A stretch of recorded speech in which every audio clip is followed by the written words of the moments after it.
part of the Press Play Podcast Network. Look up in the sky. It's a bird. It's a plane. It's Superman. This is Jason J. Lewis, the voice of Superman on Justice League Action. This is Mark Wade, writer of Superman Birthright. You're listening to the Krypton Report.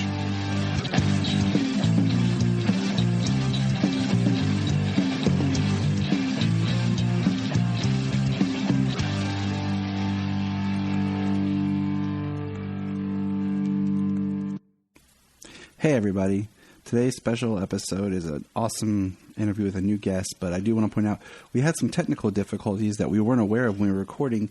There is a slight hum. We have worked on removing much of it, but it is still quite there, and I do apologize. So we will have our guest back on and continue. It was a great conversation. I really enjoyed it, and it was something with the mic in the mixer that we didn't know about until afterwards.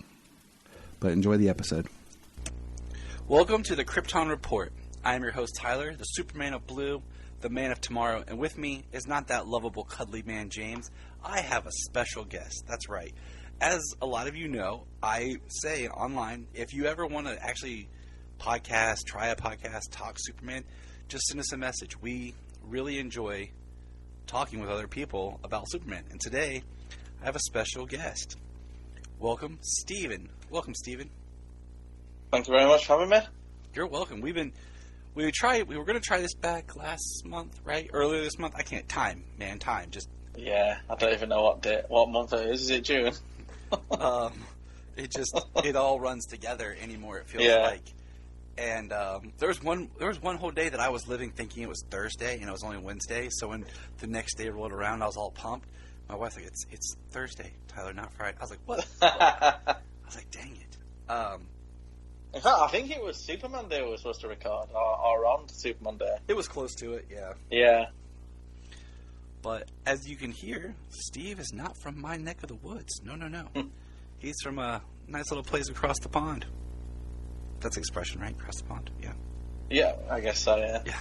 Which is cool, because I love talking to other people about, anything. But with Superman, like, you know, the perspective that other people have from other countries, it's really fun and fascinating and enjoyable to just get other perspectives. So I'm really excited. You and I have been chatting online for a while. Yeah. Just kind of. I think I followed each other for a bit, haven't we? So. Yeah, just kind of like you'd share a post or anything, and I'd comment, and we just kind of chat, and then eventually I was like, "Hey, you want a podcast?" you know, it's the next logical step. You're like, hey, let's do this. So what we do on these type of episodes is we're going to talk about a certain story. But before then, I always like to talk about a little bit about just your fandom. Can you give us a brief history of your Superman fandom? I feel like I need to do the Jor-El, like, come with me, Nelson. You know, that he does in Superman 78. Come with me. I guess we go past galaxies. Yeah. Hold on, everybody. Let's go.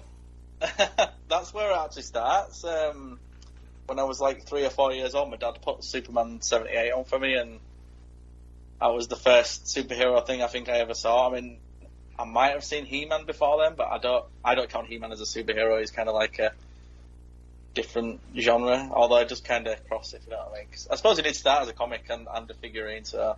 Yeah, but there's a certain quality, like, about He-Man. I'm with you, like, I don't know, I've never thought about it, but it's more mystical and... Yeah. Like... Maybe like fantasy. Fantasy, yeah. There we go. He's a fantasy figure. I like that better. And, so Superman, the first, the Christopher Reeve film was the first Superman anything I ever saw. And I'm pretty sure I saw it before I saw anything Batman, so that's maybe why I prefer Superman to Batman. But I do love Batman as well. So I love Batman. I don't hate Batman. I love DC more than Marvel. I like Marvel too, but DC is where my heart is. I do like Batman. I'm the same, yeah. I do like. We're not haters, you know. Like no. Captain America's probably my favorite, which is funny being a Brit. My favourite Marvel superhero, and I think I like him because he's a bit like Superman, if you know what I mean. So, yes. I know what you mean. But I'm not really passionate about Marvel. Like, if a Marvel film's bad, I'm like, eh. If a DC film's bad, it kind of like upsets me a bit. So, yeah. Although I'm quite forgiving, I even like the Green Lantern movie and stuff, which everyone hates, don't they? So. there is, like, I like to tinker, and we'll get to this later in some questions about some of your activities, and I'll let you go back and talk more about your fandom. But I like to tinker with certain movies where I'll watch, like, if this was edited a little bit different. Yeah. I'll love to go in and try to mess with it, like take out scenes or rearrange some stuff or just kind of twist it around and make my own edits. It kind of started, a friend of mine had asked me if I could edit some footage of Deadpool, the movie, for his, I think he was 4 or 5 at the time.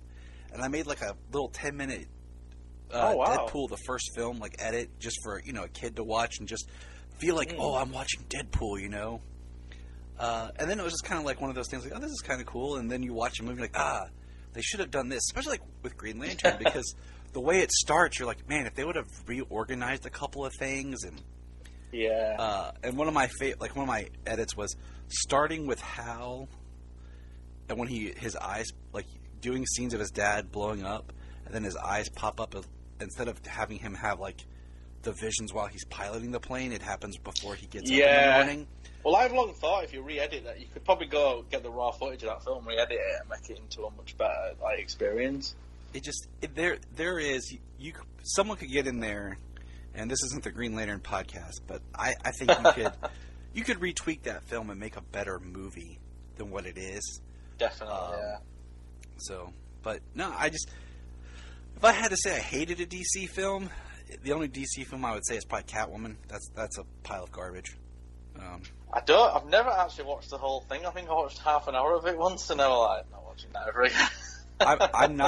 I'm not a drinker, but I'm not either. But at New Year's, my wife, I wanted to do, because we were building up for the release of The Batman, and we were kind of reviewing films and stuff of Catwoman or Penguin if we hadn't already, talked about it. And so for a Patreon, we watched the Halle Berry Catwoman, and my wife and I shared a bottle of wine. And like I said, I'm not a drinker, but she does every now and then. And we did it, and it was hilarious because we're both like, we know it's garbage. We're going in knowing it's crap. That's why we're drinking. They're probably the more fun ones to do, though, aren't they, really, if you think about it? You probably have more to say when you're watching a bad film. Yeah, it is, like, it's fun to be a little objective, like, watch, like, okay, what worked in this? Nothing. Like... Yeah. Well, it's like Superman 4. I think if you fix the effects of that film and restored some of the deleted scenes, which I don't know if you've ever spoke to Aaron Price. Yes. I've actually reached out to him trying to get him on the show before. I love seeing his restoration stuff. And it's so good. He's a nice guy as well. I spoke to him. He's a really nice guy. Awesome. I heard him on a podcast, a friend of mine's, and he seemed like it. He is, yeah. The scene where he tweaked where it's Chris and Helen as Superman and Supergirl.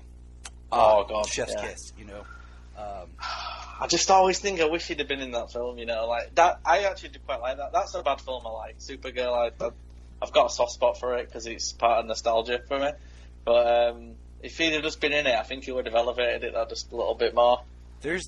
We did a whole podcast recently with my wife, because my wife had never seen Supergirl the movie, so we watched it and commentated on it and everything. And there's some cool stuff in there to mine, There's some really good flying effects in it as well. Like, I think some of them are better than some of the refilms, some of the flying shots.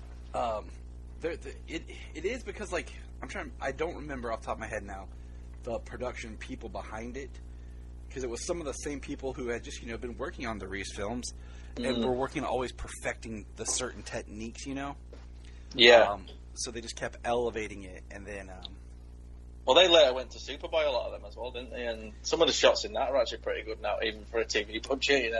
Obviously some of them look hokey and stuff, but yeah, it goes back and forth. That show is I'm in the middle right now of watching that show. Like, I had watched season 1, but a history was that show never was in reruns. No, yeah. And then they took it off DC Universe when that was out, and now there's I don't know if it's available for you guys, but there's a streamer. It's like a free streamer called Tubi, Tubi. No, I can't get that, unfortunately. See, it sucks because when they said we have Superboy, I just was like, okay, I'm going to watch it because I'm going to watch it before it's gone. I'm trying to close that gap of fandom. And I hope the listeners are into it, because this will probably be a good long chat, because we've got a lot of ground to cover, and this is what happens when two Superman fans meet for the first time. Yeah, well, I wanted to, because I believe they've got Freddy's Nightmares on there, which was the old Freddy Krueger. Sorry to go into horror here, but So I've had to buy that on a Blu-ray off someone with all the episodes on because I can't get Tubi or it's on something else that Bloody Disgusting website has their own streaming service now as well. So can't get either in this country though because we're rubbish. that is perplexing to me. How just learning behind the scenes stuff about how broadcasting rights and stuff work in other countries. And it's crazy. Yeah. And I'm like, why is it so difficult? Yeah. Well, I imported Superboy on DVD because it's region free, but you can actually get them all on iTunes over here. I don't know if you can over there. I've slowly been buying season 2 because for the longest time, I stopped when it was on DC Universe because I wanted to get it. Okay, I knew about the history of the show and the changing of the actor and the changing of all the side characters, and then so I was like, okay, I started buying some episodes, but I'll eventually probably buy them all. Well, my little one loves the Bizarro episodes. He's obsessed with those ones, so that's cool. I've downloaded those especially just so I can watch those on his iPad and stuff. So.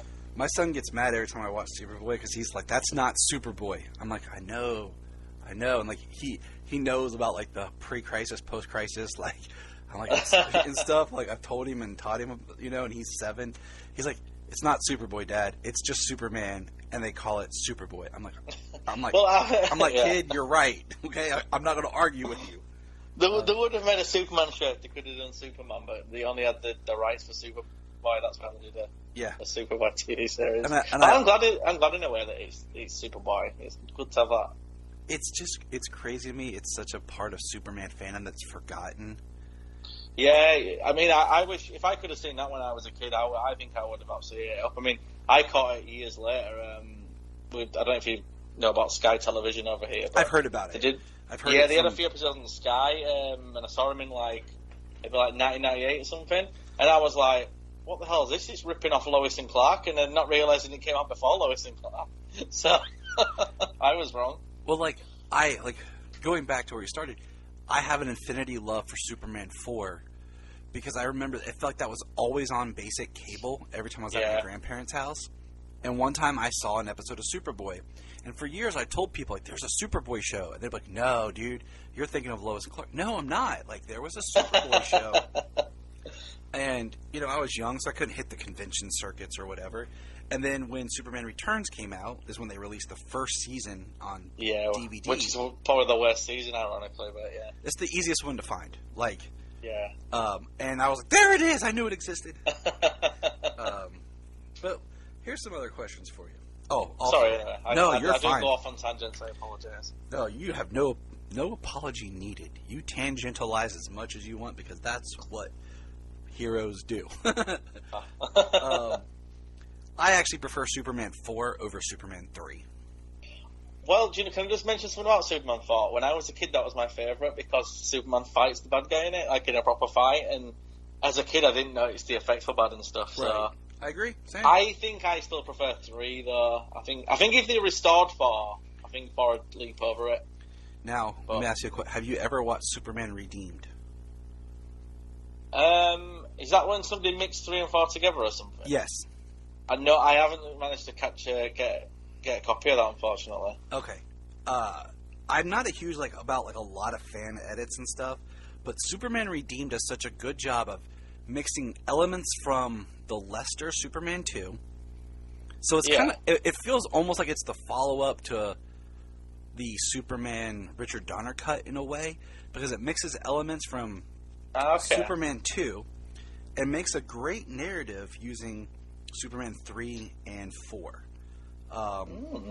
And I did a whole podcast on digging for Kryptonite about it because it's a very unique fan edit. Anyways, it's an interesting think piece. And just I don't mind seeing it. Yeah, because I've got a fan edit of Superman Returns that is miles better than the actual version of the film. Really? That's called Superman Restored, and it restores some of the deleted scenes and cuts some bits out. It's just a much more thrilling watch. It's got the opening scene when it goes back to Krypton.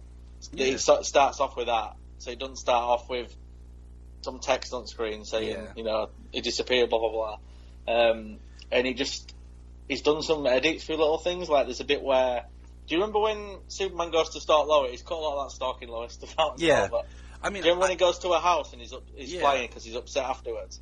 He changed the narration from Jor-El to Martha watches it earlier in the film, and it just fits so much better. I have goes such with, a love for that movie. Like, I know it's not perfect; it's got its flaws. Yeah. But it was just so exciting. It was the first one I got to see in theaters of Superman. It held such a special place because it came at the perfect time I needed it in my life. I'd love to watch that.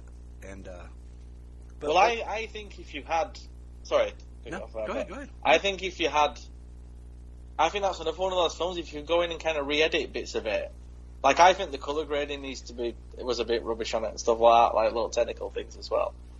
But I think if you could just go in and re-edit it, I think you could make it into a bit more of a better film than the theatrical, because I feel like the theatrical, it kind of plods along. Yeah. I think the score is one of the best scores in the entire franchise. I'll die on that hill. I think John Ottman does not get the credit he deserves as a composer. Because I agree with you. I think his re-orchestration of Williams' theme is so beefed up that you could play me, because it even starts a little different. Like, it starts with the dun, dun, dun, dun. I actually prefer his version, which might be sacrilege. Nope, I agree. And like I said, it's not a knock on Williams. It's just he reorchestrated, he changed a little bit, but it's still Williams' music. So it's no way a knock on Williams. So here's another question for you. We got how your fandom started. Check. What does it mean to you to be a Superman fan? Like, is it just like something like my wife will joke and say, like, we are in the cult of Kal. She joked with me because I have so much stuff. And, in my family, like, if people find out you like one thing, that's all they get you. So, like, I have a lot of stuff. It's like, it's tight. Like, for Father's Day, my sister-in-law and her boyfriend, they got me a really cool statue of Superman flying, holding Batman. Because that's what people know to get me, Yeah. But what does your, like, fandom, kind of mean to you as a Superman fan? Is it... Oh, I just put me on the spot. I know. I thought about sending you these questions ahead of time, but I was like, no.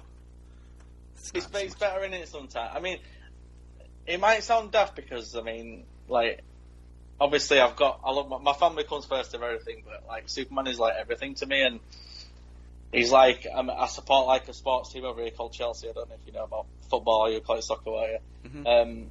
They don't mean anything near to me that what, like, Superman does. He's kind of like I don't know, it's just he's always been in my life as well. Got me through some tough times. I mean, when me and my wife got married, we had a bit of a Superman themed at wedding. There was like a wedding cake with a Superman and I say a Lois, but it was just the bride.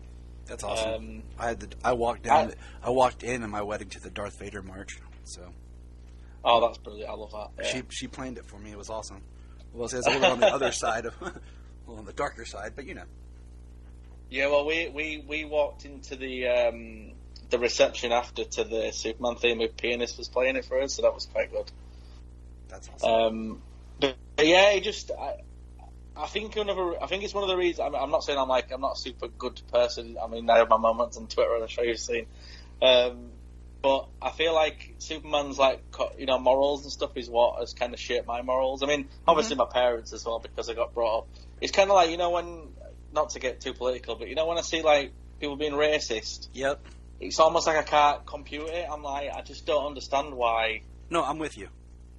I can't understand it. Like, why does it bother you that somebody's got a different skin colour to you? Because for me, it's like, I take every person at face value, and if I don't like you, I don't care where you're from, what you're doing. That it's just, I might not like you. If I like you because I think you're a good person and stuff. So, like, the fun you have sorry, you have little children, and trying to explain racism to kids is baffling because they just kind of look at you like, why? Yeah. Like they're like, I don't understand. I'm like, I don't either. No. I just. But yeah, my kids. Yeah. No, it's not. I use the analogy of M&Ms to my kids. I'm like, all M&Ms taste the same. They all, that's a good one. But they have a different candy coating shell. People, we're all the same. Just we have a different shell on the outside. Instead of blue, someone is white, someone is black, whatever. I'm like, That's how I explained it to them, like trying to just like teach them. So that's my wisdom as a dad. There we go. No, that's good. I might use that. That's really good. That. Oh, I don't think they've tried M&Ms, but so they will when they're older. They all taste. He's just. I just love. See, the thing is, he does have all the cool power, so that does help when you're a kid. But as you grow older, you start to like. I think almost like you start off loving Superman, and then as you get older, you start loving Clark. That's how I'd probably put it. Yeah. You understand and respect Clark for the person that he chooses to be. And, the whole thing about always, like, he could do anything, but what he does this because it's the right thing to do is a big stance. Yeah. And like you said, like, yes, I had morals and everything from my parents, but there's always stuff that, like, impacts you that you watch and, shows or... Yeah, definitely. Celebrities or whatever, like just thinking about when you were in school or with your friends or whatever, the influences that they connected with, and Superman was always one that I just connected with. Yeah. And I think I've talked about on the show a lot. The Smallville version connected with me a lot because I was the same age when Smallville came about. So it was like, we're going through this together, Clark. Let's do this. Smallville is like almost like the perfect Superman story in a way for me. I watched it from day one, and I went through a lot during the period of that show as well. Like my father died. In fact, he died like 2004. So it was like the year before Jonathan Kent died as well. So. Dang. Yeah, so I had like a bad breakup with a girlfriend at the time and stuff, and it's funny because after Smallville ended, that's when I met my wife. So it's almost like it kind of took me on that journey. It sounds weird, but no, because like I started Smallville in high school. A month before Smallville ended, or 2 months before Smallville ended, I married my wife. Oh wow! You know what I'm saying? Like yeah, and like how like the end of Smallville is about Clark and Lois trying to get married, and I have a saying like. I would love to get this on a T-shirt, by the way. It says, you have to go through your Lana to get to your Lois. Yeah. Like, and like, that's a good one, like you got to go through the heartache, that first love, like, what all that is to find the one you're meant to be with. Yeah. And it's funny because my ex-girlfriend was a redhead as well, so it's kind of like traditional Lana. Yeah, like I still have that's one of those things for me, like, in comics is, like, it's important. Like, hair color is important. Because you only had so many colors to work with. So, yeah. When you get into these films and, like, Man of Steel, you have red-headed Lois, I'm like, this bothers me because in the comics she's dark hair and Lana is redheaded. Like, I need these staples to help me know my characters because hair color is a big, important factor. Well, I think it's something like Stacey Hyduck in live action we've had that's been a red-headed Lana. I don't think. Yeah, there's only any of the others. Oh, let's see, it was her, Annette O'Toole, and then I cannot remember. Oh, sorry, Annette O'Toole as well. Sorry, I forgot about her. Yeah. I cannot remember the actress's name. It's escaping me. Who played the quick Lana scene in Superman 1? Oh yeah, God, I've been really thick there. I forgot two other ones. Oh my God, that's terrible. That happens. I need to hand my Superman card back. Nah, I have to earn it back. There's too much. There's too much to remember because I feel if you even look at like our generation, there's been a lot. For the longest time, you just had like Chris Reeve films and George and Kirk, and that's really spaced out. And then all of a sudden you get Superboy, Lois and Clark, the animated series, Smallville. And then, Justice League, to me, though. And you just keeps going, and Superman Returns. And then,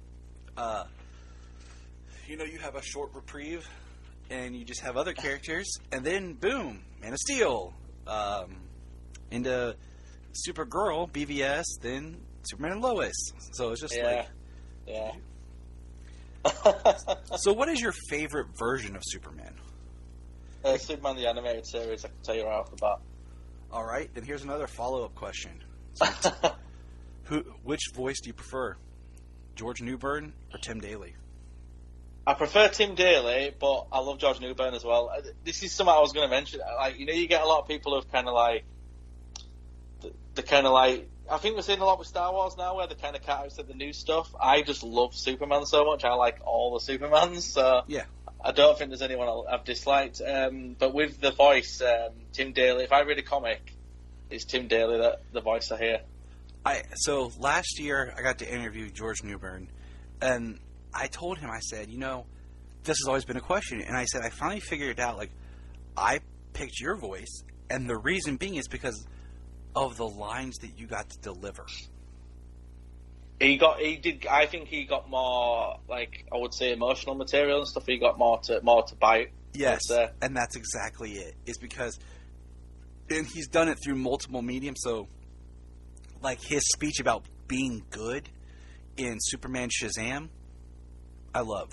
Superman Shazam versus Black Adam, I love it. I want that in live action. That's what I'm after. It's a great short if you have a chance to really find it. Is. Yeah.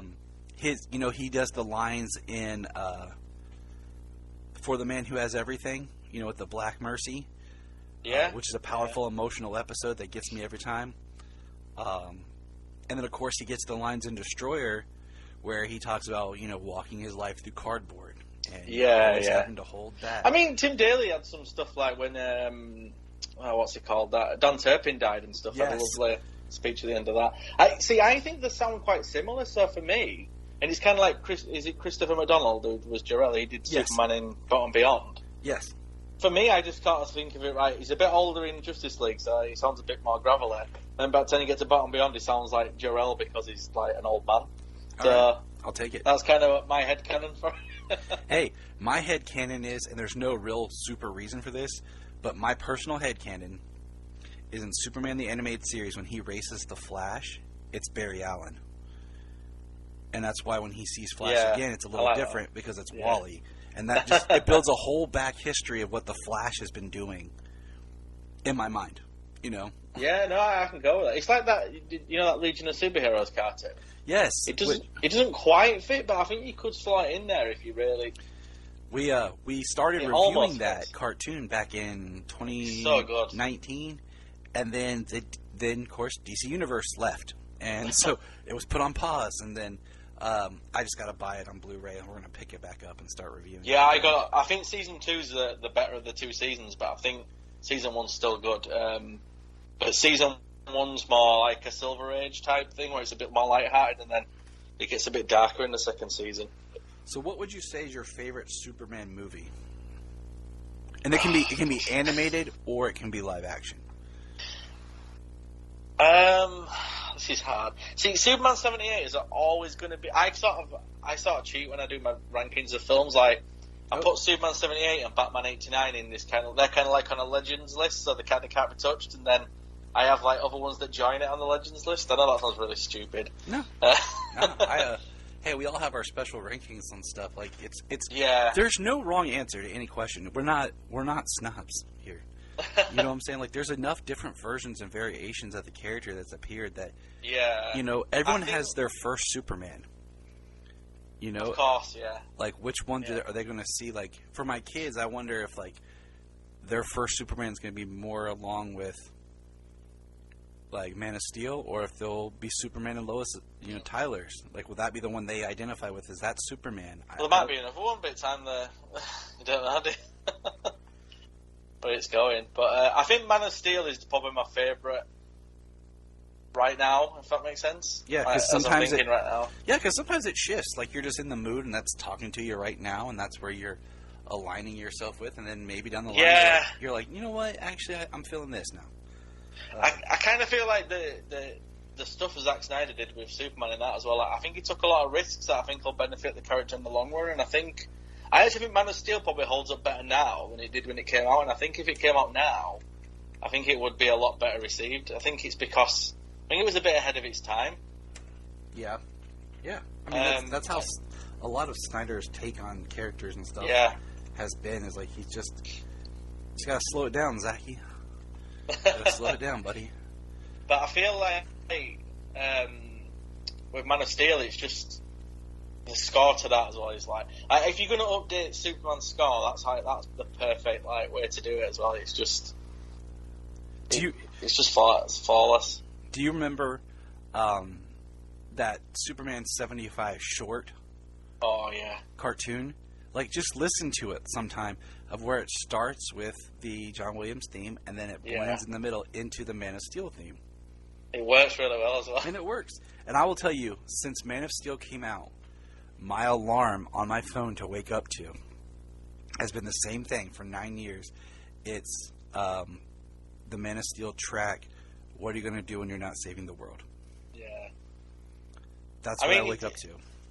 I think that's the other thing for me, where I love Superman 78 so much, but the turning back time ending is... I mean, I know it bothered me as a kid, but as I've got older, I kind of think it's a bit of a cop-out. Yeah. Where Superman of Steel, I feel like the ending is just, like, perfect. Like, when he's talking about, like, he needs to do something with his life and, you know, get a job and all that, so he can keep his ear to the ground. And then it's got that music starts building up, and then he smiles at the end, and you're like... I just think that's the perfect ending to, like, a comic book movie ever.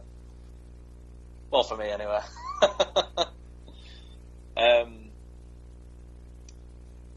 Yeah, it's just... Man of Steel just resonates with me in a way I think that a lot of films don't now, and I think that's another reason I want Henry Cavill to come back so much, because I feel like I've not seen enough of him. Yeah, I agree. Because his sequel is taken up by other characters. He needs another solo film. Like, that's hands down. And I feel like what happened with, like... I don't want to call it Justice League, but I think that's the best way to that's think fine. it. That's what I call it. My kids call it that, I feel like Cavill got really screwed over in that. Like, he got... As soon as there were a problem with the mustache, they should have just said, right. And then you watch the Snyder Cut, and you're like, what was wrong with what you had? Everything there is, like, perfect for Superman. Yep. It's just so weird to me that they went back and reshot loads of his stuff and put in, like, some really... Like, the return scene, like, the returns. That is just pitch perfect in the Snyder Cut. And you watch the theatrical, and you're kind of like... Why did they think that was better? Like, what were you thinking? Were you trying to ruin the movie? And then that's why I feel like he's kind of owed something. So, like, when he had these negotiations, apparently, and people say it's about money, I think he just wanted a bit of a say in where they were going, so he didn't have to kind of go through something like that again. It's very, very possible. So what's your... sorry, anyway. No. I'll run on forever. What's your favorite version of Clark Kent?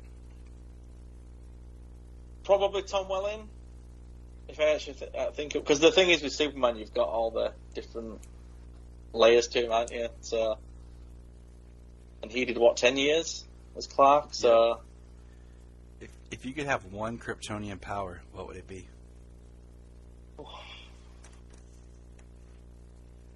If I say flight, do I get the invulnerability with it, or do I just... See, that's what I've kind of...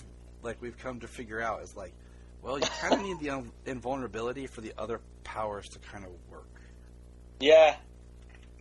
Like, if you went... You know in the Man of Tomorrow film, and it's based on the...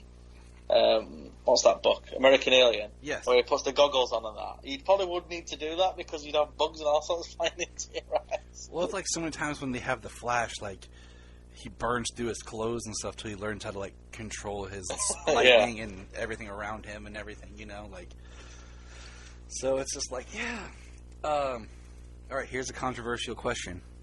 Okay. For some reason, this question alone divides Superman fans. Trunks or no trunks?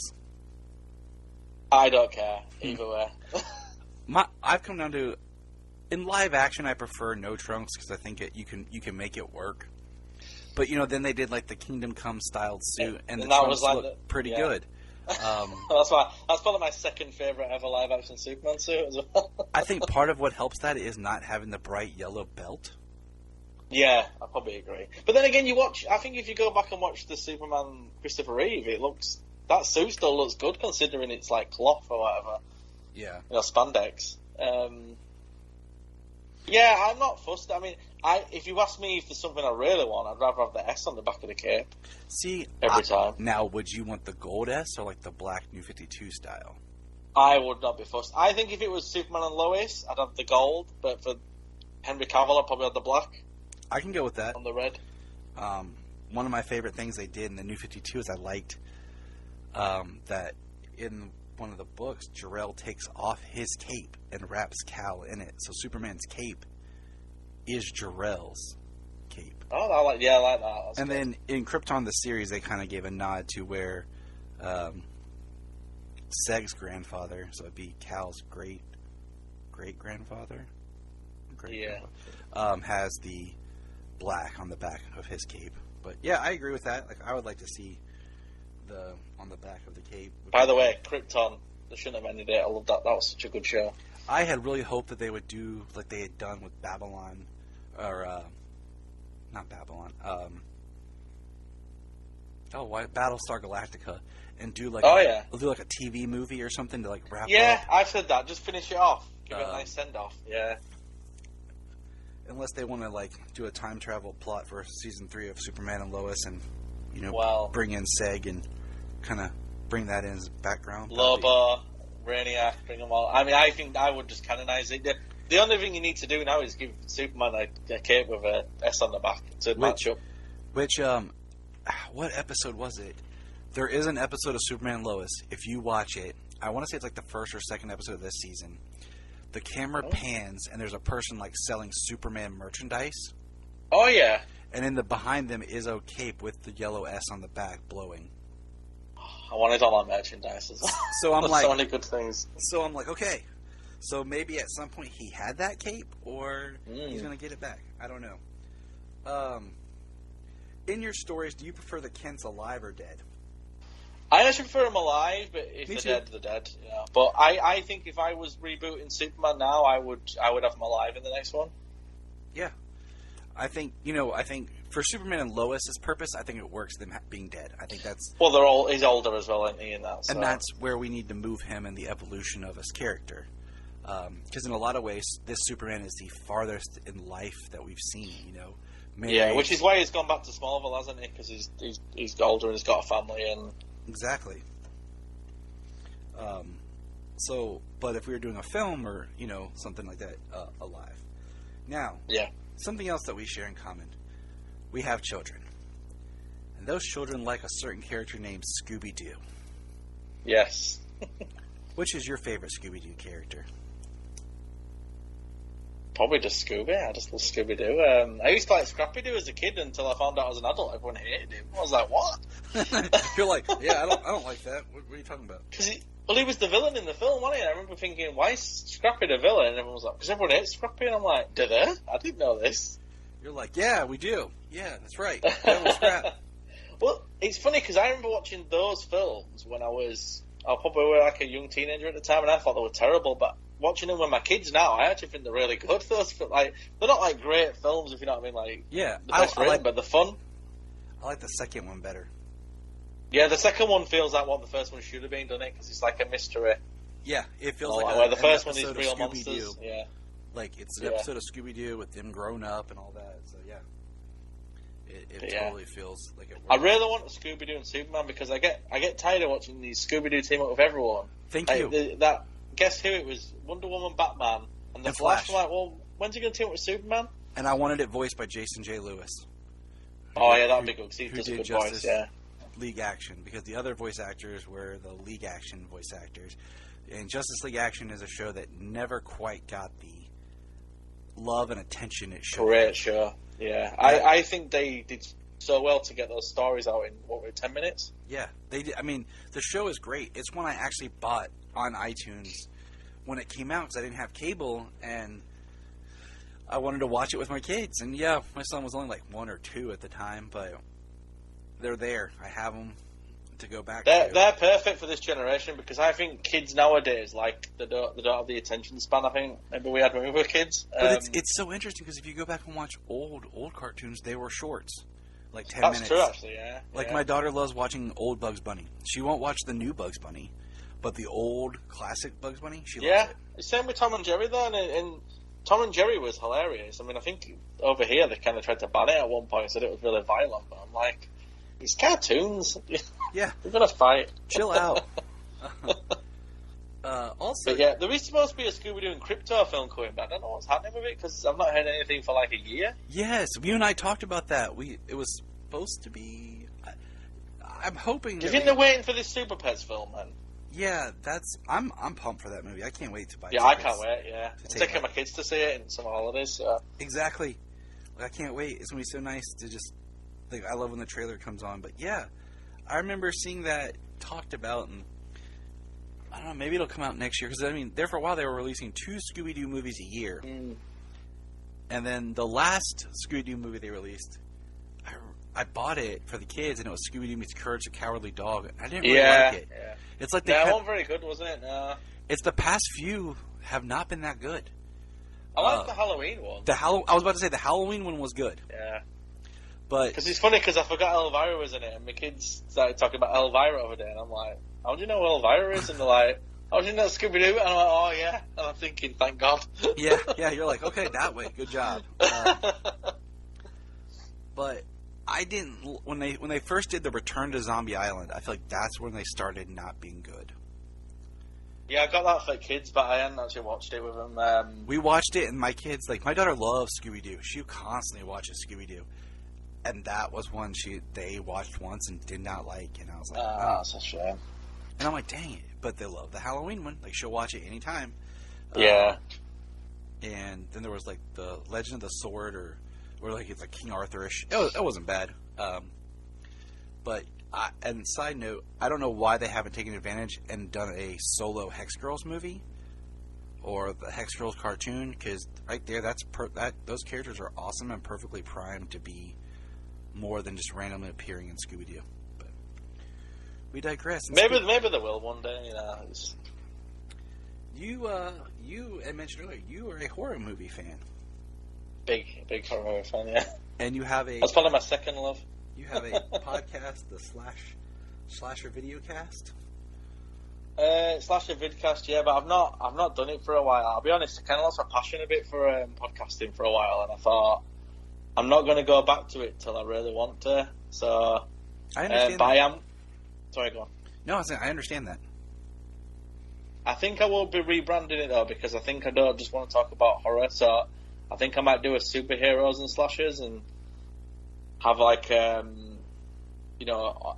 do an episode on the superheroes if I want to do an episode on superheroes, and do an episode on horror if I want to do it. Because horror really, for me, because of the kids and stuff, I don't get to watch it so I used to. But around October time, I tend to try and absorb as much as I can, because obviously I love Halloween. So do we. I got my kids watching the old classic Universal movies with me last year. Cool. You know, like they took to those. You know, they love the Hotel Transylvania movies. Yeah, they're fun. I mean, I showed my kids the Goosebumps movie, and because I thought that was fantastic. Yeah, I bought with that Jack last Black. year. Yeah, I bought both of them last year and watched. Yeah, I thought the second one was alright as well. It's a shame they're not doing a third, but I heard they're supposed to be doing a new series, but then I've not heard of it. That was like 2 years ago or something. Yeah, isn't it Netflix or Disney Plus? I feel like it's one like that kind of surprised me that's doing it. Yeah, I mean, I used to love Goosebumps as a kid, so I was. I showed my kids some of the old episodes. It's so hilarious to watch. Yeah, they're not aged well. They were acting and stuff. But you know, I'm with you. Like, I enjoy good like horror. Like, I'm not like I'm on board with everything that comes out. Like, I'm not one of those. No, people. I mean, I like slashers. Like, I love Jason, Michael, Freddy. I don't tend to like. I don't like Saw and stuff like that. It just doesn't do it for me. Mine comes like I'm picky about it, but yeah, with the kids and stuff, it always seems like when the kids aren't around, that's what I end up watching, because I'm like, that's the stuff I never can watch when they are around. Yeah. So when my wife's like, "What do you want to watch?" I'm like, "This." She's like, "Why?" I'm like, "Because the kids aren't here." And then last year is I saw that you also had a channel about being a filmmaker. Can you tell us about that? Oh, so me and my brother used to make films. Well, we still do some. We haven't done it for a while because COVID kind of put us on back burner. But funnily enough, I was chatting to him about doing a horror for October, so I might be doing something new soon.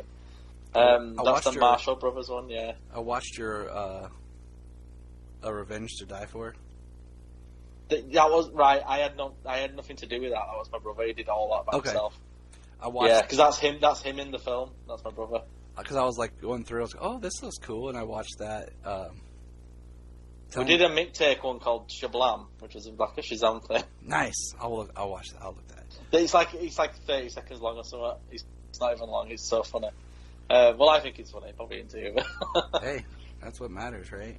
So, the other part of the podcast here is we were talking and we're reviewing the Superman. I always get the name. It's Superman, Lois, and Clark. Yeah, have you tried to search for this online? Because it's like the fifth thing that comes up, and I'm like, that's what the book's called. Yeah, it's because it first comes up as Superman and Lois, then Lois and Clark, and you're like, ah. Yeah. And, you're like, I'm typing it incorrectly. I can't help it that you people have it wrong. So this is the book, and it's a good book, but it's interesting because this was the book that introduced the character of Superman that spun out of Convergence. And yeah, I've not read Convergence. Yeah, I haven't read it in a while, and I reread Convergence Superman issue 1 and 2 because that deals with the birth of John Kent. And basically, at the end of Convergence, there's these people these characters that are surviving, and it's basically the post-crisis Superman. Yeah, which is my Superman. Yeah, and he and his wife are sent back to the crisis. They stop the crisis or something, and then he ends up basically on the Earth at the New 52. And they live in the background because they recognize the differences of the world. So they're on the New 52 Earth, kind of living in the background, taking new identities and raising their son, John. That's kind of the background because, eventually, as this book happens, and then right when this book ends is where this Superman appears in the last few issues of the New 52. Yeah. And then into Rebirth. Yeah, I've read some of Rebirth. I haven't actually read the story where... I suppose we can do spoilers, can we? Yeah. We're spoiler filled. This book's been out since 2016, and Rebirth happened in 2016. Well, yeah. I mean, I'm not a regular comic reader. I read a lot of graphic novels. I don't tend to go. But I did try and start collecting when the New 52 started. And I really liked that first Action Comics run of Superman, but then I got kind of bored of the New 52, and then I came back when I heard about this because this is my Superman. Yeah. But I never read the story where that Superman died. Did he ever come back after that, or did he just stay dead? Okay, so let me give you some background, okay? Because this is something we talk about. Because what happens is how retcon comics work. Yeah. Is how Dr. Manhattan played a role in creating the New 52. Was that in Doomsday Clock? Yeah, it's in Doomsday Clock, hinted at in Rebirth, and then Doomsday Clock. Yeah. And then, of course, if you follow the patterns, Doomsday Clock came out later than it should have, because it should have made more of an impact than it did, but it's whatever. Didn't it keep getting delayed or something? Oh. Yeah, it got delayed, significantly. That's one of my favourite comic books. I want to reread it all the way through, and I haven't done it. The Superman, the issue, you know which one I'm talking about, right? The main... That is the best Superman thing I might have ever read. It was so good. So basically, pre-crisis, or post-crisis, Superman is basically Superman Blue. He's the blue energy of Superman. And the New 52 Superman is the red energy of Superman. Oh, wow. So they brought that back. And so what happens is when he dies, his energy goes into Lana, and she becomes Superwoman for a while, and then I think she ended up dying. Or lost the power, or whatever. I was like, you're cursed if you got Superman red. But what happens is Mrs. Pitalik, you find out he was messing around with stuff, and he was the one in Rebirth posing as Clark Kent. Yeah, I do know about that, because I think I was following stuff about that, yeah. And then he starts changing things, and you have John trying to, with his parents, trying to talk to him, and they don't remember him. And then what happens is the red energy is there, and it combines with the Superman and basically upscales his powers, but that's kind of part of in Rebirth that kind of solidifies everything. So the New 52 existed and all the old stuff existed. All of it existed. All of it counts. However that works in comics. You know how comics go. Yeah. But that was kind of the thing, and then after that, it's because you did the Superman Reborn storyline. And that's when he gets the costume that I really like, where it's all blue with the red boots. I think I've read that one. And he's got the red belt with the yellow shield on, And that was the whole story of the whole what they did there and kind of retconning so that everything happened. And then recently, I bring this up just because I think it all ties into our story, is, with the Superman Son of Kal-El book, which is, one of the worst things that Bendis ever did was he aged up John. Yeah, I agree. Yeah. And I have a quick story about that I'll tell you in a second, is... it kind of retcons John being born in the fortress and kind of takes out the convergence angle and everything. Because, in the story we're about to talk about, John's 8 years old. Okay? I think, roughly. He's like roughly 8-ish, I think. And then he gets aged up somehow because this all happens, and then when things happen and when Rebirth starts, he's like 11. And I really like John at this age. Me too, yeah. I'm enjoying Superman Son of Kal-El, but I liked seeing Superman as a father. And I had the privilege of, I have my Convergent Superman #1 and my Superman Lois and Clark #1 are both signed by Dan Jurgens. Oh, wow. And I had the honor of getting to meet Dan Jurgens and talk to him. And, one of the big things was you could tell just in his tone as him and I were talking, he didn't like what they had done with John. Because he talked about, wanting to write more stories at John at that age. And, Peter Tomasi even came back and did another round of the Super Sons with younger John.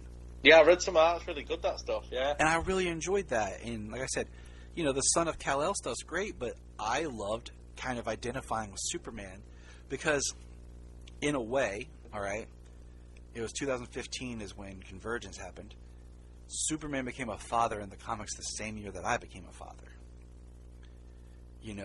And now reading this book this time, like, my son's 7 and, John's roughly 8 in this book. And, I see things in my kids, and I liked reading the stories and kind of, seeing that kind of parable of Superman as a dad with a young child. And there was such a spark of hope, and now, they've taken that away from him. And it makes me sad. No, I agree. I mean, I've read some of Rebirth, and when I found out that they aged him up, I think I've got the story where he goes off with Jor-El. That was Bendis, right? Or did that one? That was at the very end, because you can tell. Yeah, when Bendis, which I didn't think was a bad book, but Superman was a bit miserable throughout the book. When he obviously missing his family. His Man of Steel, which is, I don't know why he had to rename it that. That's what it was called, Man of Steel. Yeah. Yeah, it was a cash grab. They kind of used that book to wrap up what they were doing. Because you can tell, that book is so much of, quickly going over what was still the Oz Effect story. They wrapped it up in that book so that Bendis could start fresh with his Superman run. But that's not what we're talking about. We're talking about a good book by Dan Jurgens. True, yeah. So, do you reckon the creators of Superman and Lois had to have read this book? Because I do. I think they had to. Because I feel so similar in it when you just cut it down to its core or whatever. You think it's an 8-issue book, which is interesting because I feel like usually these type of books are 6 issues.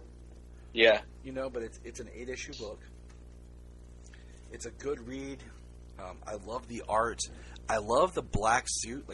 I've never been a big fan of the black suit as far as in the Death of Superman, but I like this black suit. The only thing I don't like about the Death of Superman one is it goes right low down. Is that's weird. I don't like that about it. But I mean, I love the black suit in the Snyder Cut. Yeah, because that one I'm okay with. But I like the Tyler Hoechlin Elseworlds and yes, he wore it as the evil. I like that suit as well. I think it's a lot better than the old suit he had, the red and blue. But okay, here's what's crazy about that suit to me. Okay, I'm going to go on a tangent. The base suit is the exact same suit he was wearing in Supergirl at the time. But the black suit, they gave him a collar, which I really liked the collar. It really suited him, yeah. And they gave him better boots, because I hate the boots and belt of his Superman suit on Supergirl. Yeah. And then let's flash forward to Superman and Lois now. I like his suit, except I don't like that his symbol is not 3D. Like it's I not agree, popped. yeah. And I don't like the shoulders because I don't like the high neck on it. No, I don't either. I don't understand the choice. In fact, the Fleischer suit, I think, is the best suit on the new. I like that show. suit. I don't know if I'd want it to be my permanent suit, but I did really like Well, it. you couldn't, could you? Because it's like spandex in it. So. But the boots on that look great, and like his new boots this season look good, and his boots last season look good. But I like, the blue suit itself, and I like the belt. But it's just the chest, shoulder, neck area. I'm like, ugh. I think they should have spent a bit more time getting that suit right, because I feel like they over padded it in season 1 at times, and now it kind of looks like it's kind of sagging downwards a bit. And I understand it. Maybe they over padded it because they had to start shooting. COVID, post-COVID, or not post, but you know what I mean. Like, I mean, he's not. He's in good. He's always been in good shape. And Tyler Hoechlin, he's not. Yeah, and even when he was slim, he was still like muscular. But it also helps because with the padding, when they make the stunt suits, it doesn't look that different. True. But there's also probably helps with harnesses and things, doesn't it? So. But there's also shots of him, like the suit look like it changed throughout season 1. Like they took out some of the padding as the season went on. So I don't know, but that's a side note. But let's get into this book. Sorry, I told you I go on tangents. Oh no, I can go on tangents all day. I try to stay focused. This book, though, the cover, that's one of my... If I could have that like in a frame, that would be like a great cover to... Is it Lee Weeks who drew this? I think it is, right? so. Yes. Yeah. That cover is one of them. And that, like I said, that black suit is just phenomenal. Now, do you have this... Are you looking at this in a digitally, issue by issue, or in a trade? No, I've got the trade right next to me. Okay. I'm copying it right now. There you go. All right. So, I have the individual issues, but I have to pull the first issue up on my computer because my signed copy's framed over on the side. Oh, wow. Yeah, we don't remember that one. Yeah, I was like, I got the figure of this Superman, the black suit from this, over on my shelf, so I have a little that figure. I didn't know you could get a figure of it. I might have to try and have a look at that. I'll send you a picture here in a few. Oh, nice, yeah. But alright, do you want to just go issue by issue? Whatever is best for you, and whatever you want to do. Alright, so... Sure. What I like about this story, is like, I love that it starts out kind of giving us a history. It's talking about how, recapping how they showed up on this Earth, like we said, and, how the New 52 Superman and the Justice League were battling Darkseid, and how he was there in the background and he almost joined in, but he didn't. Because it wasn't his Earth and he had to let them do their thing. And how him and Lois, it's history a little bit about the whole convergence and where they came from, like I just talked about. And it's Lois talking about, Clark puts away the suit and they're building a life. And they have their son John, who's growing up. They're on a farm in California. Probably Northern California, by the looks of it. If you didn't know, you could just think it was Smallville, really, couldn't you? Yeah, I mean, you could.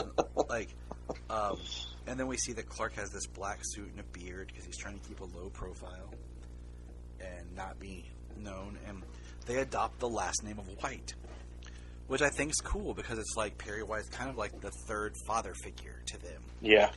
And then when you look at they name Jonathan Samuel White, technically right here. Which I like. But on a side note, I hate in comics where superheroes have kids and they name their kids after their parents. I know what you mean, yeah. I hate that his name is Jonathan Kent, but you call him John Kent. Okay, you have to be very specific. Jonathan is the father or the grandfather. John is the grandson or son. I get what you're saying, yeah. It's like on The Flash, like he had a daughter, he names her Nora. I'm like, seriously, why? Like, make it, give your child their own identity, okay? And then use your mother's name as their middle name. Yeah. No, I would never name my kid after me. No. They get their own name. No, I didn't want to. I mean, my eldest, his middle name's Clark, funnily enough, which is obviously after Superman. Nice. And my youngest, his middle name is Alexander, after Lex, because even though obviously they're enemies, Yeah. I always think back to Smallville when they were friends, and I'm like... My wife wanted to name our child when we were talking when we were having our first child, and she's like, Luther Alexander. And I looked at her and said, no.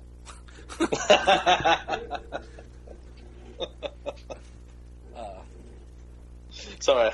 Nah. I'll do that again. I just think it's hilarious.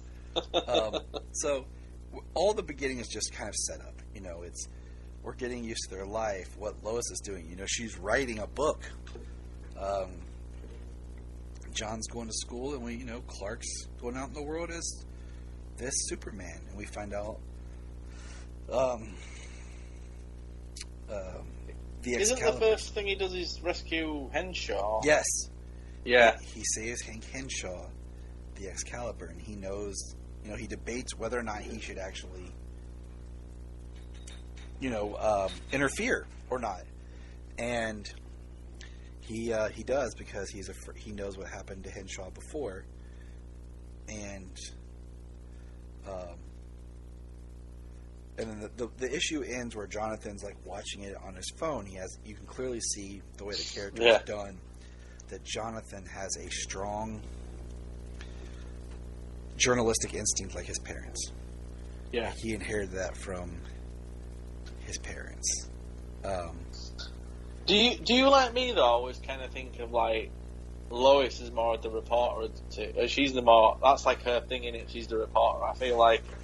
I think she's better than Clark. I think Clark's a good reporter. Yeah. He would have to be, and that's why, like, I don't really like the Chris Reeve Clark Kent. Because it's like he's trying too hard. The point of Clark is for him to blend in, not stick out. And his Clark sticks out way too much. And also, if he was that bumbling and everything, he wouldn't be that effective of his job, because people wouldn't want to talk to him. No. They wouldn't trust him, as their, protect him as a source. He just would never come off as being serious. So I've never really loved his Clark Kent. No, I agree with you, and I actually really like Henry Cavill's Clark Kent in Batman vs Superman, because especially in the Ultimate Cut, because you actually get to see him. There is no other cut. What are you talking about?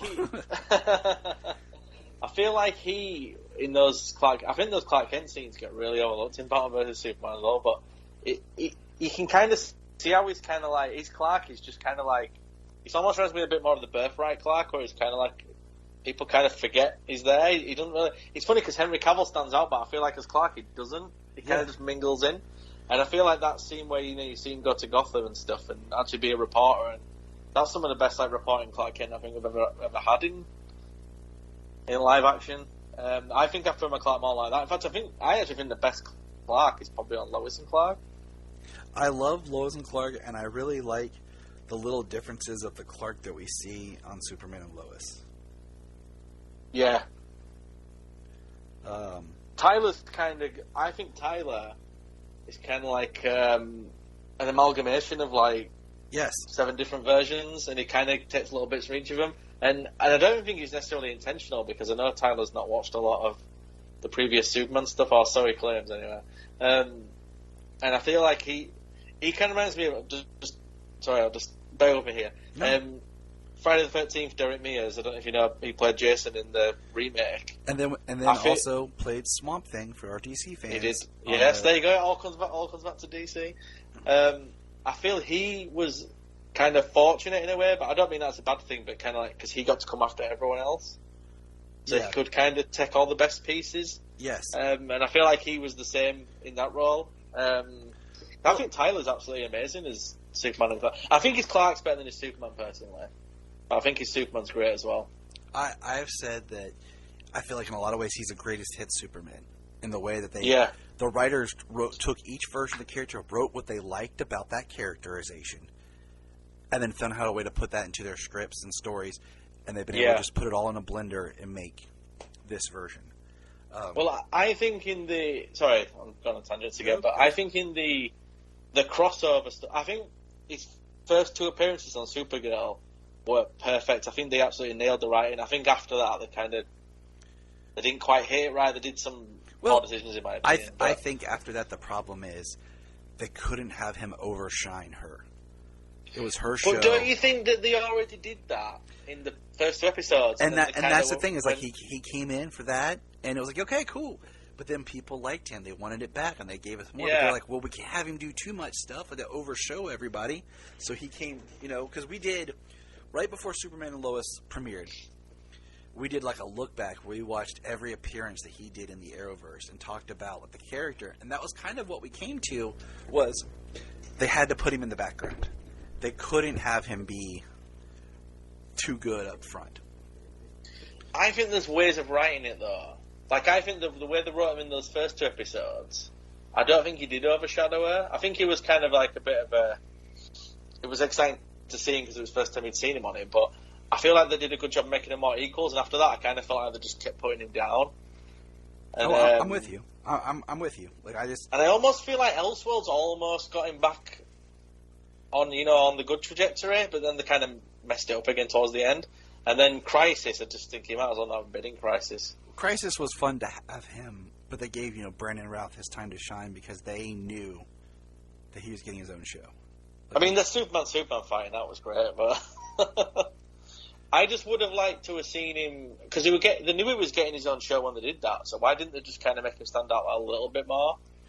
Because they knew he would when they had, it was the swan song of Brandon, and they knew what they were about to do. I guess so, yeah. And everyone's going to lose their mind. Got rid of Brandon in like 3 seconds, didn't we? I was like, come on. Oh, I know. It sucked. It made me upset because it was like... But yeah, I think Superman and Lois is kind of... This is one of the reasons I'm kind of reluctant for it to be in the Arrowverse, even though it kind of technically is. I feel like they should keep the connections tentative and not really go all out with them. I've said if Superman's going to be in a crossover, he should go on The Flash. I don't think anyone should be coming over to his show. I think it'd be jarring as well, tonally, just the way it's filmed and stuff. Oh yeah, it's definitely has a higher caliber. But they're obviously going to answer the question out there next week, I think they said. Yeah, when the finale is next week, yeah. And, see what they say. We could go on so many thoughts right here. I'm just like... and then we could... Yeah. Sorry, probably did a bad thing getting me on for a review. We should have started soon. Yeah. That's how we roll, people. But in issue 2, and like I said, we don't have to go super hard in every issue of the book. Like the first one's such an introductory that we had touched on.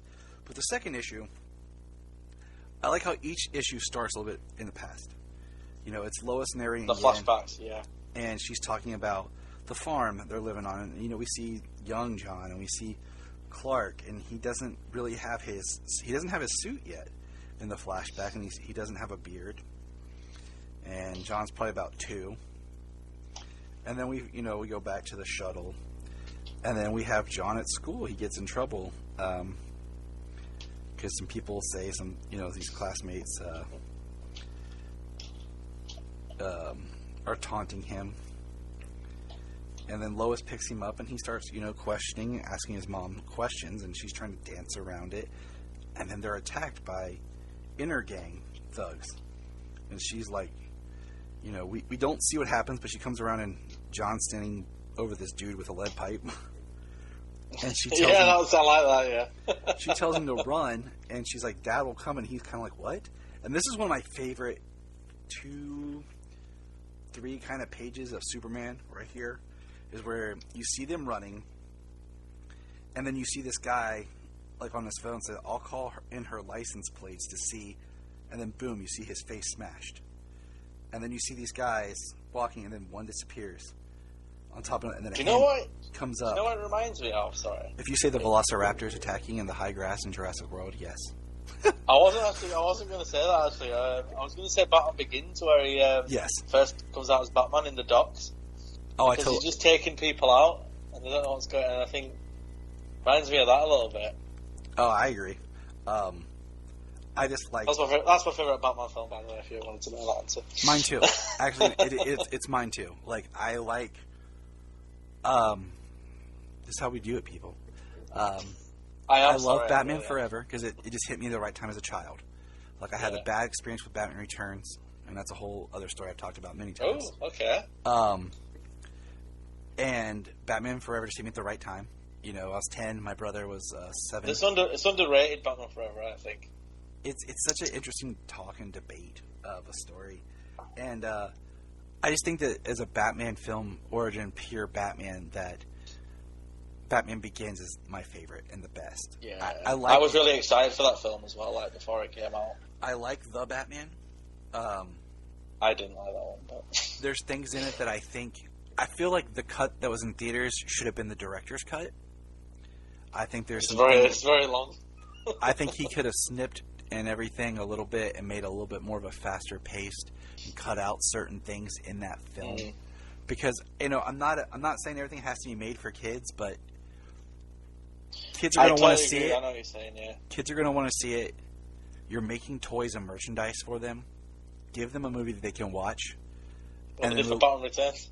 And then release, you know, a longer version on on Blu-ray or streaming. I totally get it. I think they should have done that for that Birds of Prey movie. I think that film would have been a lot better if they just cut out a bit of the violence. Right. Like, that movie makes me so mad. Because it should have never been rated R. Yeah.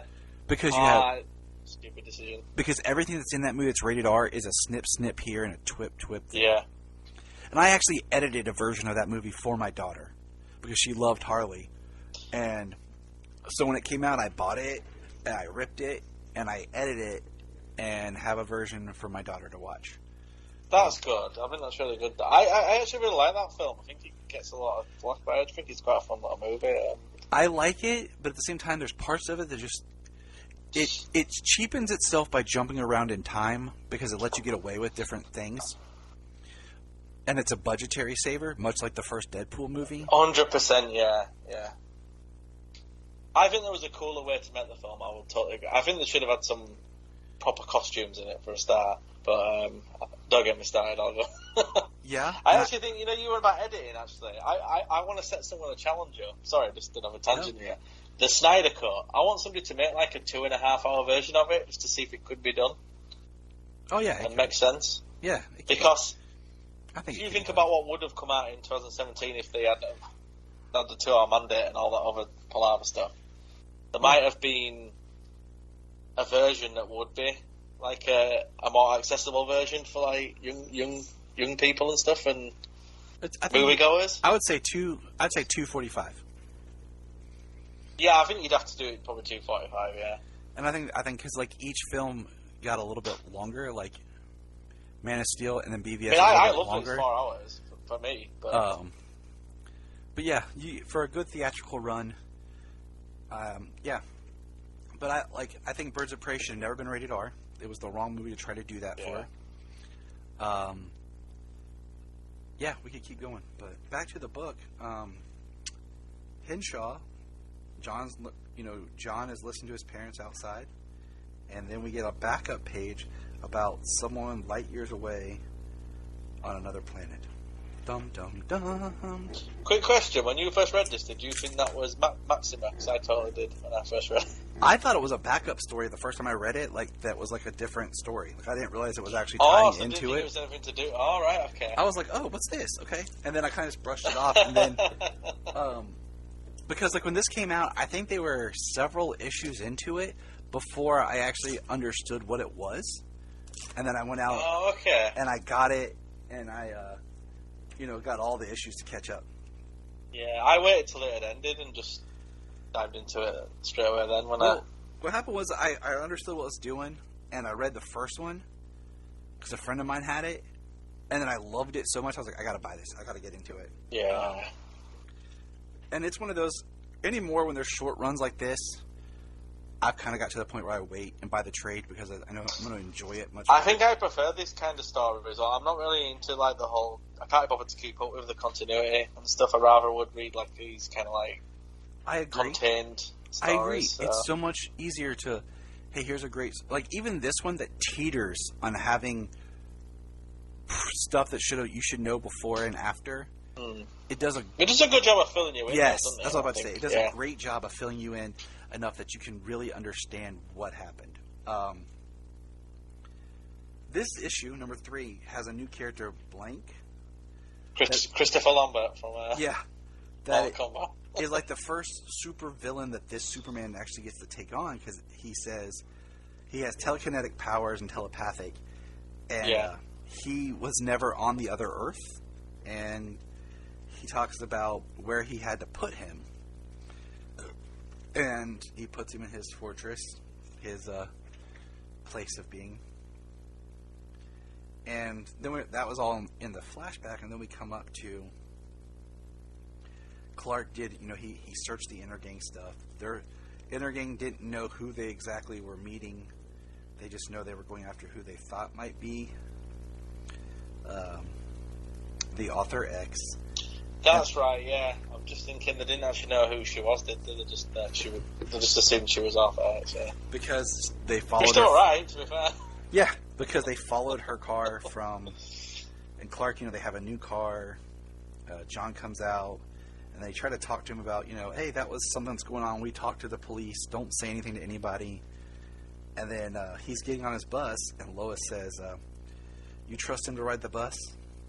If you're wrong about Intergang, and Clark says, I'll just follow. And we see him, get down to his suit and take off flying. And then the next page is him saying, he followed the bus to school, and then he goes to his fortress, which is like a makeshift fortress. And there's a cool line he talks about having to build it himself and not having the advantage of Kryptonian technology. And it's neat to see, he's still doing his thing here. And what we find out is Henshaw is taken over mentally by Blank, trying to free Blank. Blank gets free. He gets Henshaw to free him. And then we meet Bruno Mannheim, who kills his two thugs. Who failed to take care of Author X. And then once again, we get our backup page of this person crossing the galaxy looking for something.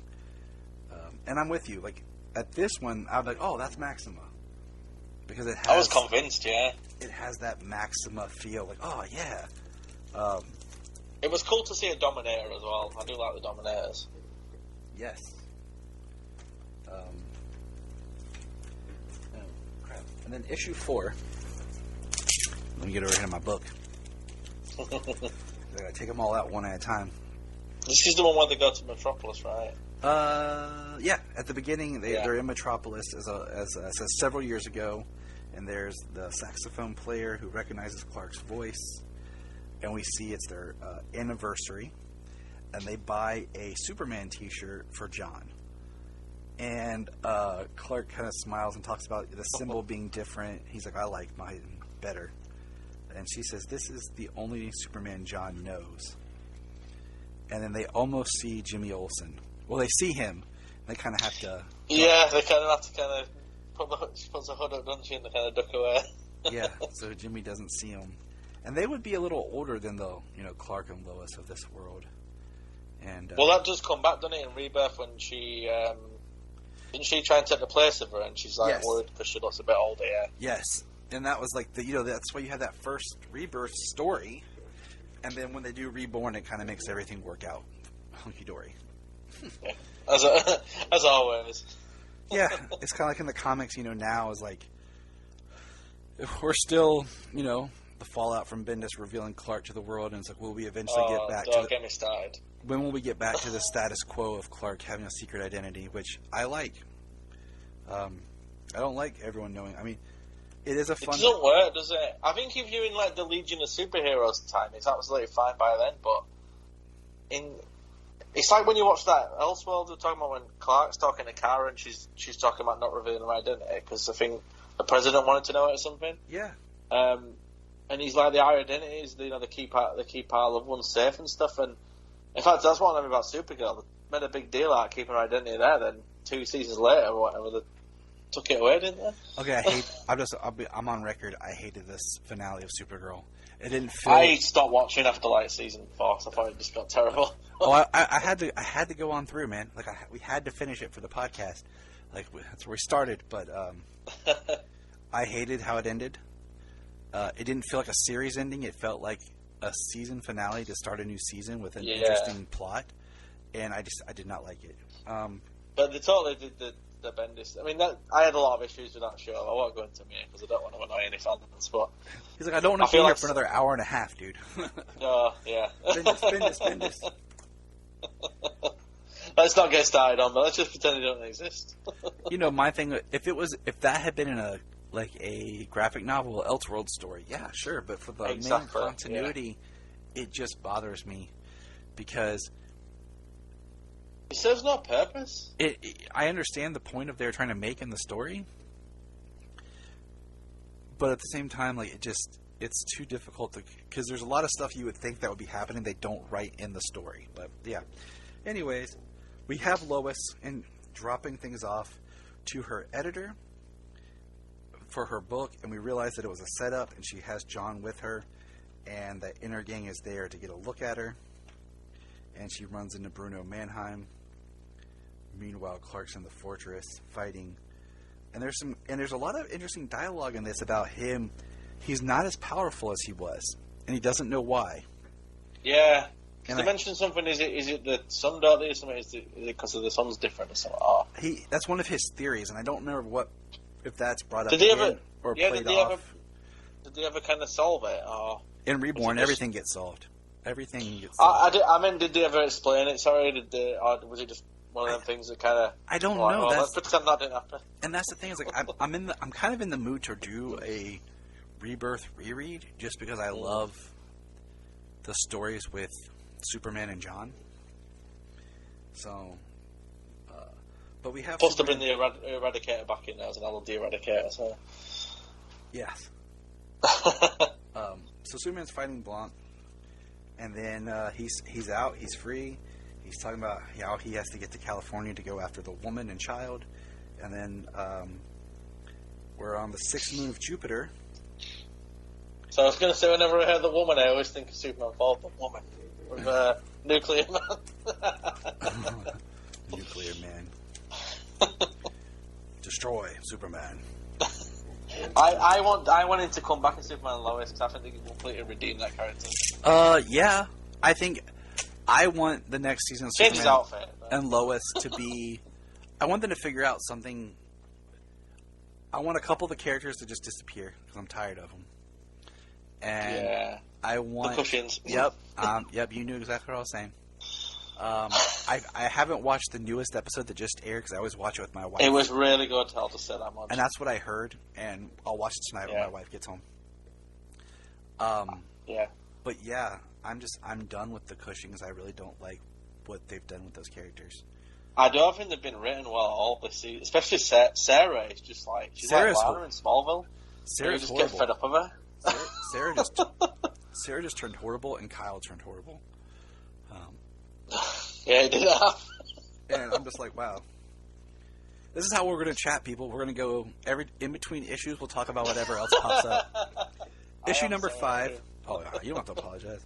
This one's cool because it has Batman on the cover, and it talks about how, in the flashback, Clark talked about almost revealing himself to Batman because he knows it's not his Batman, but he talks about just needing a friend, and he felt like You're telling me Batman don't know that he helped him? He knows someone was there, doesn't he? Because he's not stupid. And it's John's 5th birthday, and he has his Superman shirt on.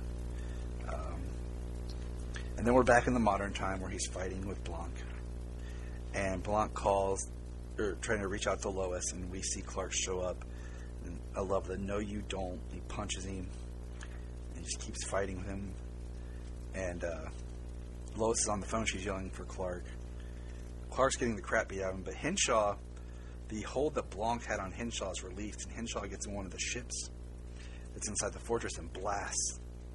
Yeah, that was cool. Blanc. And Clark grabs him and puts him back in his cell. And we see that there are other people that are in the fortress in cells. But not because they're prisoners or they're bad. It's because that's the only way they're able to live. And it's interesting because we don't ever follow up, I think, with... Really? I don't think we ever do. I don't remember. See, that to me was the whole Mon-El, Legion of Superheroes, with the Phantom Zone. It reminded me of that. Yes. Don't even get me started on Mon-El in Supergirl. Oh no, his name's not supposed to be Mon-El. That's his His name is not actually supposed to be Mi-Mon-El. That's a name that Superman gave to him. Because it makes no sense.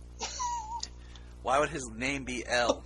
Stupid, right? Yeah, exactly. It doesn't make any sense at all, does it? But Stupid never writers. mind. At least she, at least in real life, those two got together and he kind of helped her out, didn't he? Because she was in a bad relationship and stuff. Yes. So, silver lining. That's my silver lining I take from that. Because I think, even though I'm not a big fan of that show, I really do like Melissa Benoist and a lot of the cast. To be honest, I think they're nice people. It's just I don't really like the way they were written. They just got to a point where it's one of those things you run to a show where you don't want to really get rid of actors and you don't know what to do with characters. They serve that was their a prime point, example, yeah.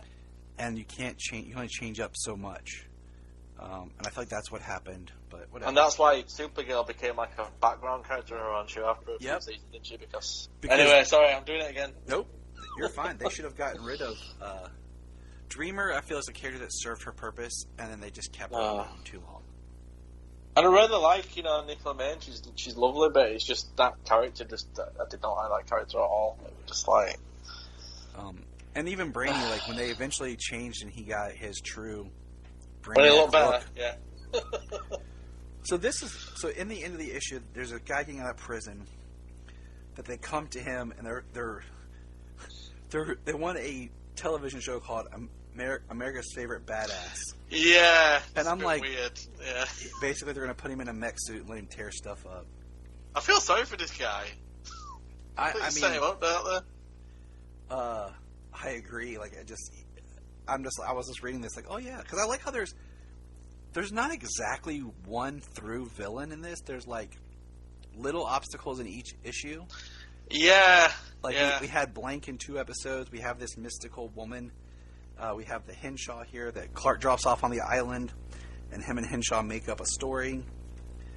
He's got part of this jewel that she's looking for, and then when Clark goes back, inner gang. Lois tells her about the inner gang incident, and then John finds Superman's shirt. He's shocked face. He's like, and so. Did that Blanc ever come back after this, or was it? Not that I can remember. Right. Maybe Christopher Lambert threatened to sue. He's like, hey, I didn't know I was in your book. Maybe some money. And then issue 6 starts with a really great a flashback to what happened in the New 52 when Lois Lane outs Clark as Superman in the New 52 during the Truth. Which I didn't like. I don't like that decision either, but that's neither here nor there, I guess. I understood why they did it because he was being threatened and this villain was going to do it anyways, so they just got ahead of it. And fair enough. I didn't actually know the history of it, so there you go. Now you've explained it, I can understand it. And that's why Lois did it, and then whatever. And then we have these great things of Clark flying around using his super hearing and like the different ways it's depicting him trying to focus in on Lois's publisher's phone ringing. Yeah. And he eventually finds it, and then we see John's at school. He stayed after school, and he's working on a paper on Superman. And we get another great action scene of Superman flying in, beating up the bad guys, and taking off to save. He saved the lady, the publisher. Yeah, what's her name? I'm terrible with names. I know too many, and that's where I get lost. Chorus phone. And then we see the guy on the bridge for America's Badass. And the bridge traffic was supposed to be stopped, and the bridge was supposed to be done, and he's tearing it up, but then there's cars that are coming, and people are falling. He assumes it's a stuntman. And I'm just like, what the heck? And then, meanwhile, back at John's school, Inner Gang kidnaps him, and Clark gets caught up trying to save the bridge and the people and stop Mr. Badass, while John and Lois are tied up and going to be set on fire, left to burn in a shed. And John, we get a very intense shot of a mom and a daughter who's in a car that's sinking. Yeah. And then we see the producer for America National Badass or whatever find out they never blocked the road that they were supposed to. And John starts to have a breakdown on how his parents have lied to him. They've been holding something out that he's heard them talking. And he breaks the ropes. He snaps the ropes, and they're standing there. And then on the next page is when we get our first... Which I thought this was the end of the book, because it's like a one-page splash page of Hyathus. Yeah. Hi, Penella. Has she ever come back? I don't think so. Right. Of Alistair, and she wants the Oblivion Stone. And she comes into Henshaw and this government agent. And I thought it was the end of the book, and I was like, oh, man. And then I turned the page, and nope, there's Superman battling the guy in the armor. Well, yeah, that does actually feel like the end of the And here's what I'm trying to figure out: if Superman ever saved that mom and daughter that were drowning. He doesn't. Does he not in the next? He does. Yeah, he does. Oh, right. Okay. You don't see it exactly. You just see the car come out of the water, and you just assume. Right. Okay. Yeah. Did you notice in this issue we got like 2 Superman Returns references? There was it was flying and hit listing. Yeah. Which I always love whenever you see that. And then there's the thing with the kid, with the powers, like, because he kind of did that, didn't he? It's much better in this. Yeah, he didn't check up piano. Where I love that, Lois goes for the door, the fire's too hot, and John's like, doesn't feel hot to me. And she's like, don't. And he's like, I can do this. And she's like, this can only mean one thing, and then that's the end of the book. And I was like, yeah, threw me for a loop. I was going to say, Superman Returns, he can throw a piano, but then when he comes to opening the door, he just can't do it. I'm like, come on, you're in danger now. Yeah, he's like, oh, I'm out of power now, Mom. I'm sorry. Battery's not included. Sorry, Mommy. I'm completely a waste. And then, let's see. The next book, it starts several years ago, and we have John playing with a toy of the Flash and Superman, and there's a great line about, and I love this. I agree. Who do you think is faster, Mommy, Superman or Flash? And, I'm pretty sure Superman is, John, no question. It'd be a way more fair if Flash is. How so? Because Superman's got tons of powers. He can fly and bend steel and stuff, and all the Flash can do is run super fast, so he should win. And that's always been my argument. And also my argument is the Flash is faster because he has the speed force, and he can travel through time. But I think the best representation of that was in Smallville, where he's Bart, doesn't he? Yeah. And it's like, he kind of thinks he's a little bit faster, but then at the end he realises he's nowhere near as fast as Bart can. He just takes off at the end, doesn't he? And he's like, you can't get anywhere near him. That is one of the best scenes of... And, I mean, yes, quote-unquote, Bart was Impulse, because they couldn't use the Flash, because at that time there was going to be a Flash movie. Yeah. So they called him Impulse. But to me, he's still basically the Flash. And that's one of the best representations of Superman and the Flash running. Because, see, I know they try to do the fan service in Justice League with Superman racing the Flash. But to me, it's only a really good race when they're both running. I don't like when Superman flies and the Flash runs. I like when they both run. And I also don't like when there's live-action Supermans and they don't actually show him running fast. They're like, either he's flying or he's not moving fast. I agree. He can run fast. Like one of my favorite scenes is in... if you watch it, in Superman and Lois, when there's the scene in the pilot where the stuff falls on the boys in the barn, Clark takes off running, and he's not super speed, but he is faster than what a normal person would be moving. It's like he's holding back, but he can only do so much holding back. So I think it's really cool. But no, I agree. I'm sorry, just one more thing. I don't know we can get back around this. Batman Beyond the car with the Justice League Unlimited, there's a scene where Superman tears off across the water and he runs fast, and I loved it because in the animated series, I think we only ever saw him run fast twice or something. Maybe that was when he was young Clark, I think. Yeah. So I kind of liked that he kind of used that, because I think there's times where he would need to run fast and times where he would need to fly. He couldn't just exactly do what. So yeah, that's why. Not to go on a tangent, but in Man of Steel, when Jonathan's standing there and he tells Clark not to move because the tornado, technically he should be able to run fast enough to grab his dad. And I mean, I understand the concept of that scene, but the fact that he goes back for the dog and then it's like it could have played out differently. It was a good idea, and the execution wasn't quite. That's my only complaint about Man of Steel as well. It's just that scene. I think if I could go back and re-edit, I think if it was edited a bit tighter, I think it'd be all right, because I think it should be a split-second decision, and then he's like, "Oh my god, I should have saved him," or whatever. They should be running, and like Jonathan turns around, and then Clark, right when he turns around, he's like, "Here, Mommy," turns around, and right as he turns around, like you should see everything moving quick. Like, and then as he turns around, it goes into slow motion, and he sees his dad say no, and is gone. Yeah. And then it goes back to normal speed. Yeah. Because I remember thinking at the time, if I'd have been working on it, I would have probably said to Zack Snyder, like, I think you need to do this for this. Because it needs... Even if Martha's holding him back as well or something, just to make it a little bit... I just think there's so much time passes, isn't there? You're like... Yeah, he's like, "Mom, stay here," and he's watching. He could have gone at normal speed and got him. Yeah, exactly. So yeah, I kind of give it a pass because I understand what they were going for, but I think I must admit when I watch Man of Steel, it's probably the one scene that's when I might get up and go get a drink or go to the toilet or whatever, because I think that is the scene where I just think if he'd just done a little bit extra with it.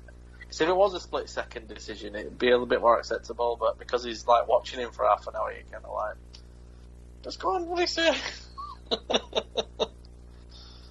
Anyway, sorry. No, you're fine.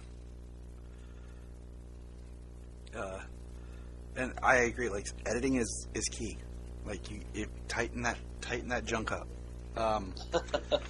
So, the issue 7 starts. They're in the fire. John gets them out. There's no real, just that flashback at the beginning with the thing. Clark's battling the guy in the suit. He's angry that he's doing all this for some stupid trash television. Clark melts the camera and the news band, so they have no footage. Hyacinth gets the part of the stone that Henshaw has. Inner gang shows up. They're going to shoot John and Lois because they're out. Clark swoops in and picks them up and takes them. He tells them to close their eyes because they're moving so fast. And this is where they have to kind of explain things to John.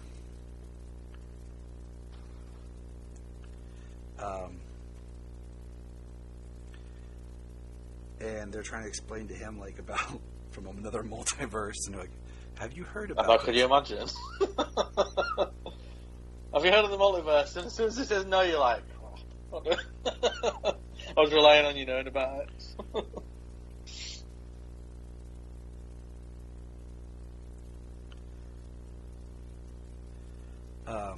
So, yeah, it was kind of funny because they're like trying to high concepts to this child, and he like I think they do it well where he understands enough, but still is angry but also excited because like Clark takes off because he's seeing visions, and John's like, "That is just so cool," and she's like, "I feel the same way." And then we see that she wants that piece of the other piece of the stone that's actually in. Yeah, conveniently, in the fortress. So.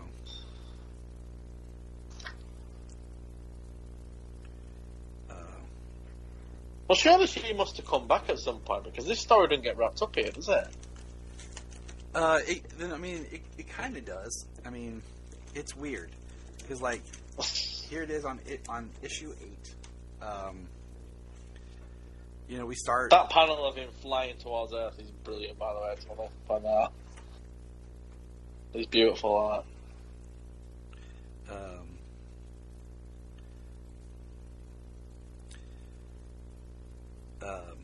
I like that this last book doesn't have a flashback.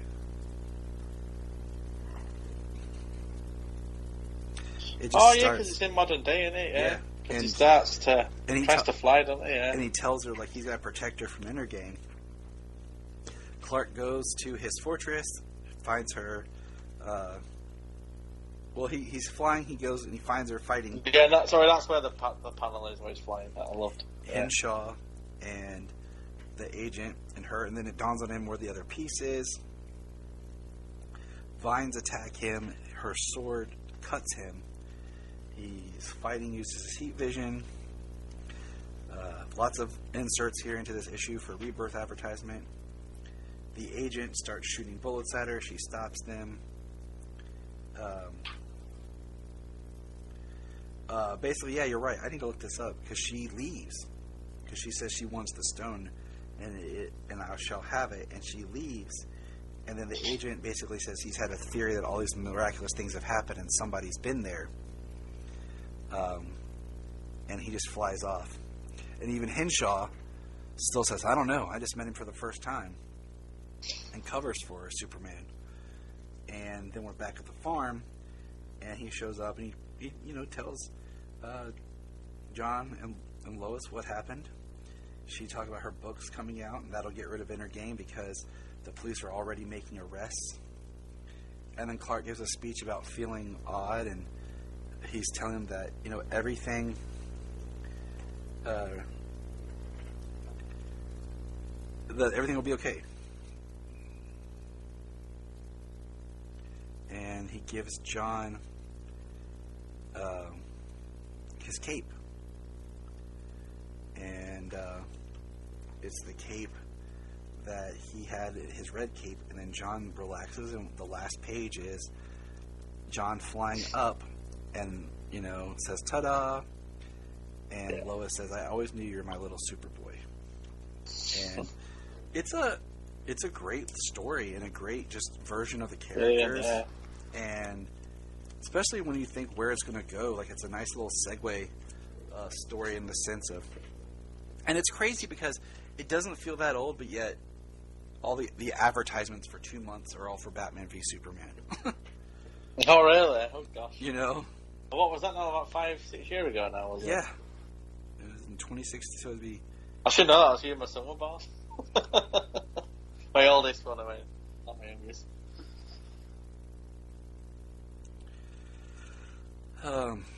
So yeah, that wraps it up. Yeah, I like that he don't fly until he can't fly until he gets the cape. I think that's a good little. Like, I don't know what you call it. What would you? Kind of like thing, you know what I mean? Don't you? Like, there's always that moment in there where they're going to fly. They need that little push or whatever. I feel like the cape is the thing that helps him have the confidence to fly. If that makes sense. So, but yeah. Well, we're going to say this. It's been a great chat. We're going to kind of put a pin in it here because we're going long. We don't want to go too long. I know, sorry. No, that is not it's me and my segues. Segues are great. What we'll do is, I know it's getting later there for you, and we'll just have to plan to have you back again to chat sometime. But any final thoughts you want to share on anything, and how can people reach you on social media if you want them to talk to you?